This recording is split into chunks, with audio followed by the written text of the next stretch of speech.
Ini menceritakan tentang pertemuan seorang player jantan dengan seorang player betina.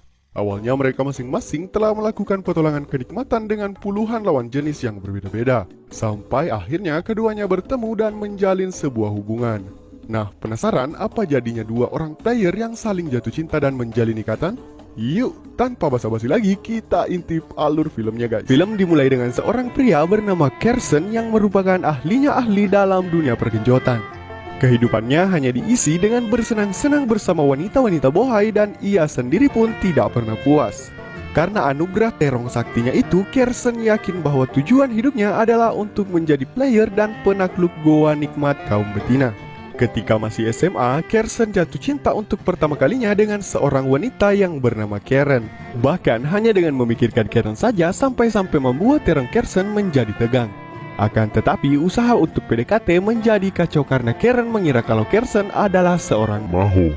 Hingga satu ketika akibatnya ia ditabrak mobil karena berusaha mengejar Karen yang salah paham. Alhasil Kersen masuk rumah sakit dan dirawat beberapa hari. Setelah agak pulih, Kersen bertemu dengan Karen yang saat itu sedang bunting karena ulah pacarnya yang tidak bertanggung jawab dan memutuskan untuk menggugurkan hasil enak-enaknya itu. Karena pacarnya kabur, Kersen bersedia menemani dan berpura-pura menjadi kekasih Karen.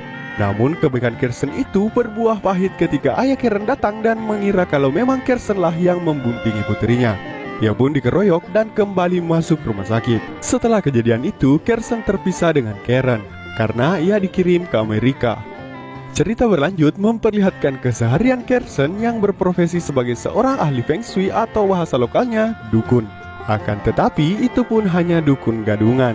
Profesi jadulnya itu ia manfaatkan untuk bisa bercangkul di lahan basah wanita-wanita bohai. Karena seorang player, Kersen ini menjalin asmara dengan dua wanita sekaligus. Apes bagi Kersen, suatu malam ia terpaksa berkencan dengan mereka berdua di restoran yang sama. Jadilah Kersen harus bolak-balik dari satu meja ke meja yang lain agar kedua pacarnya tidak curiga. Di sana ia berpapasan dengan seorang wanita cantik yang bernama Chailing, yang ternyata juga seorang player dan sedang kencan dengan dua orang pria sekaligus di restoran yang sama pula.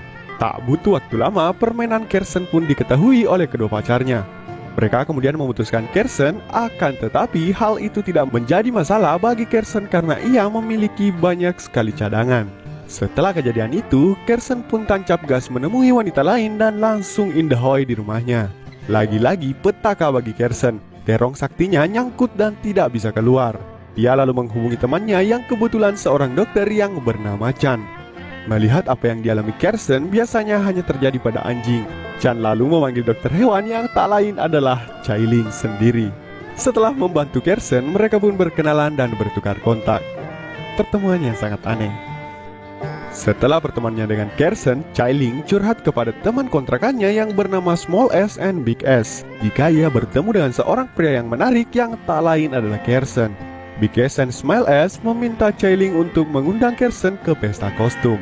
Cerita berlanjut ketika Kersen datang ke pesta dengan kostum andalannya. Setelah kebanyakan minum, mereka semua akhirnya teler. Kersen lalu membawa Chailing yang tak sadarkan diri ke rumahnya. Meskipun itu adalah peluang emas untuk mencangkul lahan basah milik Chailing, Kersen memilih untuk bersikap gentleman dan membiarkannya tidur di ranjangnya, sementara ia rela tidur di kamar mandi. Keesokan paginya mereka sarapan bersama. Sikap, humor, dan gentleman Kersen membuat Chailing semakin tertarik dan merasa nyaman. Setelah itu, Chailing kembali curhat kepada teman-temannya kalau Kersen mungkin pria yang selama ini ia tunggu dan akan membuat dirinya berhenti menjadi seorang player. Chailing berniat untuk membuka hati dan memberikan kesempatan yang serius kepada Kersen. Tapi karena reputasi Kersen sendiri yang juga seorang player, Small S menyarankan untuk menguji keseriusan Kersen terlebih dahulu, di mana ia tidak boleh bermantap-mantap selama 100 hari, baik dengan Chailing ataupun dengan wanita lain. Jika Kersen berhasil, maka keseriusan Kersen ini sebagai pria sejati layak untuk dipertimbangkan. Cerita berlanjut ketika Chailing menemui Kersen dan menyampaikan kalau ia memang serius, maka Kersen harus memenuhi syarat yang tadi. Jika Kersen berhasil, maka Chailing bersedia menjadi kekasihnya. Tanpa pikir panjang, Kersen bersedia dan pindah ke rumah Chailing untuk tinggal bersamanya. Di sana mereka tidur bersama satu ranjang tapi dengan sebuah pembatas transparan di antara mereka. Sekali-kali mereka masih bisa berpelukan dan beradu bibir tapi tidak boleh sampai bermantap-mantap. Singkat cerita, puasa menahan gairah Kersen pun dimulai. Godaan pertama Kersen pun terjadi pada saat mereka makan malam bersama. 3 pasang pepaya segar di atas meja hanya bisa dipelototi Kersen tanpa bisa berbuat apa-apa. Malam selanjutnya, Cheling kembali akan menguji Kersen dengan meninggalkannya di rumah berdua dengan Big S sambil memata-matainya lewat kamera. Namun semua godaan yang dilakukan oleh Big S masih bisa ditahan oleh Kersen meski dengan susah payah. Hari demi hari semakin mantap godaan yang menerpa Kersen dan terong saktinya. Teman-temannya bahkan sampai menyarankan agar dia meninggalkan Cheling. Namun Kersen menganggap ujian itu bukan hanya sekedar soal berhenti bermantap-mantap, tapi sebagai harga diri seorang pria sejati. Nah, untuk membantu Kersen agar tidak hilaf jajan sana-sini, Wong memberikan celana dalam sakti yang hanya bisa dibuka dengan password melalui ponsel Kersen. Akhirnya pada suatu malam, Kersen makan malam dengan kedua orang tua Cheling. Tapi karena mules akibat makanan pedas yang ia makan, Kersen buru-buru ke toilet untuk buang hajat. Tapi ia tidak bisa membuat celana dalam saktinya karena saat itu dompetnya tertinggal di mobil. Sementara password celana dalam sakti itu adalah nomor KTP-nya yang ada di dalam dompet dan sayangnya tidak hafal nomor KTP-nya. Lebih sialnya lagi, ponselnya jatuh ke dalam kloset karena terkejut oleh orang yang mendobrak pintu toiletnya. Alhasil karena tak tahan, Kersen pun buang hajat di celana itu. Ia lalu menghubungi temannya untuk membuka sempak saktinya itu. Karena insiden itu, Kersen tidak sempat kembali ke meja makan. Singkat cerita, Kersen pun pulang belakangan.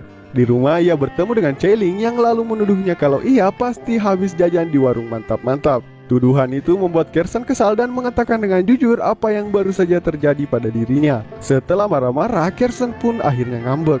Merasa bersalah Kersen menderita karenanya, Cheling akhirnya mencoba menghiburnya dengan menawarkan lahan basah miliknya untuk dicangkul malam itu.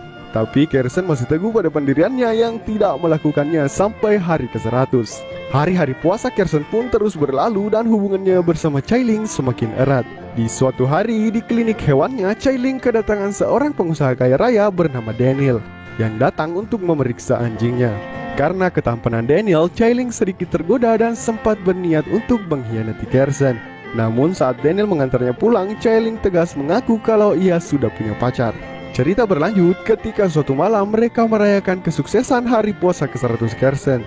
Cheling dan Kersen juga mengumumkan kalau mereka akan bertunangan. Setelah itu, di sana tanpa diduga-duga, Kersen bertemu lagi dengan cinta pertamanya dulu, yaitu Karen. Setelah kembali dari Amerika, kini Karen bekerja sebagai agen asuransi dan malam itu memberikan kartu namanya kepada Kersen. Perayaan mereka pun berlanjut ke sebuah hotel. Ternyata sang pemilik hotel adalah si Daniel. Karena Daniel kenal dengan Cheling, maka rombongan mereka mendapat perlakuan khusus dari hotel.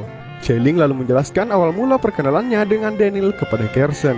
Namun teman-teman Kersen agak memanas-manasinya karena menduga Cheling dan Daniel memiliki hubungan spesial. Tanpa diduga, ternyata Karen juga berada di hotel itu dan kebetulan bertemu lagi dengan Kersen. Pada malam itu, pikiran Kersen terbagi dua karena Karen dan Cheling. Saat masih dilema, Karen datang dan mengajaknya ke kamar hotelnya. Di dalam kamar, Karen merayu Kersen untuk bermantap-mantap dengan dirinya. Sementara di tempat lain, Cheling bersama Daniel yang pada akhirnya mengungkapkan isi hatinya pada Cheling meskipun ia tahu kalau Cheling besok akan bertunangan dengan Kersen. Namun Cheling sudah menjadi wanita setia dan tetap memilih Kersen meskipun tidak sekaya Daniel. Setelah menolak Daniel, Cheling pun menghubungi Kersen dan tidak sengaja melihatnya bersama dengan Karen. Cheling pun mengira kalau Kersen sudah bermantap-mantap dengan Karen. Keesokan paginya, pesta bertunangan mereka pun dimulai. Saat memasuki sesi pemutaran video yang menampilkan kemesraan Kersen dan Cheling, tiba-tiba di pertengahan video muncul rekaman CCTV pertemuan Kersen dan Karen semalam. Hal itu rupanya ulah salah satu pegawai Daniel agar Kersen dan Cheling berpisah. Alih-alih senang dengan perbuatan licik itu, Daniel malah memarahi pegawainya. Cheling pun meneteskan air mata dan membatalkan pertunangannya hari itu.